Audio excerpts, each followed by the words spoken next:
پولتو از بانک گرفتی پول پیشی بهم میدی؟ نه مگه درخت پول کاشتم؟ پول از چی درست شده؟ از کاغذ. کاغذم درخت.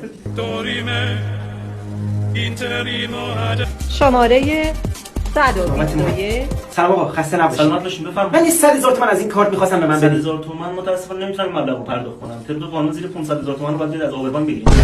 ولی من رمز کارتمو فراموش کردم. شرمنده سیستم کاری از دستم برنمیاد. بابا اگه ازش 100 تومان رو بگیرم پول تو جیبی میدی؟ تو بگیر ازش باش. آقا ببخشید میشه نگاه کنید تو حساب بانکی مادرم چقدر پول به هست؟ مادرت هم گفتم کوچولو کاری از دستم برنمیاد. بیا هم بودی شکلات بده بیا. اونو بده به بابا. میگم ببین تو حساب بانکی مادرم چقدر پول هست؟ چشم. مادرتون مبلغ 300 میلیون تو حسابش داره. خب کلشو میگم. کلشو که نمیتونیم پرداخت کنیم، فقط 10 میلیونش میتونم پرداخت کنم. باشه 10 میلیون. چشم، میام براتون از گاف صندوق بیارم. معلومه داری چیکار می‌کنی؟ کاری نباشه من میگم. بفرمایید. این 10 میلیون خدمت شما. مرسی. یه مونده 100 تومان بگیر. خب این 9,900,000 مابقی بخوام بزنم. ماشاءالله پسرم قویه، جوری میزنه بخوری بخی.